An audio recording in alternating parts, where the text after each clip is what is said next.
Hi, ഇന്ന് നമുക്ക് കാസർഗോഡ് വരെ പോയിട്ട് നിക്കാഹിൻ്റെ തലേദിവസത്തെ പരിപാടി കൂടിയിട്ട് വരാവേ. ഞാൻ ബസ്സിന് പോകാനാണ് തീരുമാനിച്ചത്. ട്രെയിനിന് പോയിട്ടുണ്ട്. പിന്നെ അവിടുന്ന് ബസ് സ്റ്റാൻഡിലേക്ക് പോകണം, ഓട്ടോ വിളിച്ച് ബസ് സ്റ്റാൻഡിൽ പോകണം. ബസ് സ്റ്റാൻഡിൽ നിന്ന് വീണ്ടും ഓട്ടോ വിളിച്ചിട്ട് പോകണം, വേറെ ബസ്സിൽ പോകണം. അപ്പോൾ പിന്നെ ഇതിലും നല്ലത് നേരെ കാസർഗോഡ് പോയി ബസ് ഇറങ്ങുക, അവിടുന്ന് നേരെ ആ സ്ഥലത്തേക്കുള്ള ബസ്സിൽ കയറി പോയാൽ മതി. അങ്ങനെ അവിടെ ചെന്നിറങ്ങി കേട്ടോ. രാവിലെ 11 മണിക്ക് ബസ്സിൽ കയറിയതാണ്. 4 മണിയായി കാസർഗോഡ് എത്തിയപ്പോൾ. പിന്നെ അവിടുന്ന് നേരെ ബസ്സിൽ, പിന്നെ അവിടുന്ന് നേരെ ബസ് ഇറങ്ങി നേരെ ഓട്ടോ വിളിച്ചു. നമ്മുടെ ആ സ്ഥലത്തേക്ക് പോകാൻ വേണ്ടി ഓട്ടോയ്ക്ക് പോകണേ, അങ്ങോട്ട് ബസ്സില്ല. ഏറെക്കുറെ സ്ഥലം എത്താറായിട്ടുണ്ട് കേട്ടോ. മാപ്പിൽ അങ്ങനെയാണ് കാണിക്കുന്നത്. ഏകദേശം 4-5 മണിയായി. ചൂടിന് ഒരു കുറവുമില്ല. അങ്ങനെ നമ്മുടെ സ്ഥലത്തെത്തി കേട്ടോ.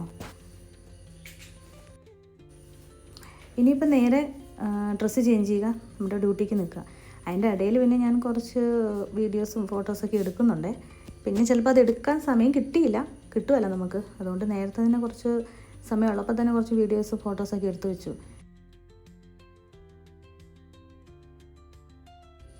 പിന്നെ ഇന്നത്തെ വർക്കെല്ലാം ചെയ്തേക്കുന്നത് മാസ്കോ ഇവൻ്റ് കാസർഗോഡാണ് കേട്ടോ.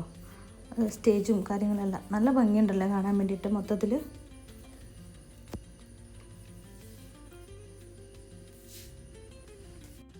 സ്റ്റേജിൽ പിന്നെ ഫോട്ടോ സെഷനൊക്കെ ഗ്രൂമിൻ്റെ തുടങ്ങിയിട്ടുണ്ടായിരുന്നു കേട്ടോ.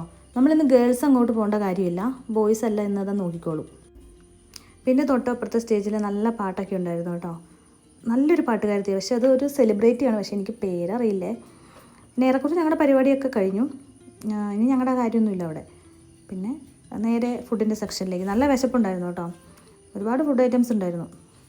നല്ലോണം വിശക്കുന്നുണ്ടായിരുന്നു. നല്ലോണം വയറ് നിറച്ച് കഴിച്ചു. ഇനിയിപ്പോൾ ഞങ്ങൾക്ക് പോകേണ്ടത് നേരെ റെയിൽവേയിലേക്കാണ്. അപ്പം നമ്മുടെ ഇവൻറ്റിൻ്റെ ആൾക്കാർ തന്നെ നമ്മളെ റെയിൽവേയിലാക്കി തരും കേട്ടോ.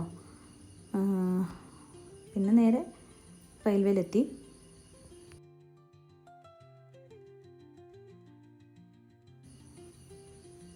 പിന്നെ അവിടെ കുറച്ച് നേരം വായി നോക്കിയിരുന്നു. സത്യത്തിൽ ഇന്ന് ഞാൻ അവിടെ കിടന്നുറങ്ങിയത്.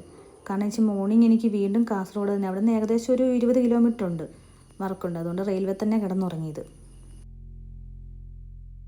അപ്പോൾ ശരി, ടാറ്റാ, ബൈ ബൈ, നാളെ കാണാം.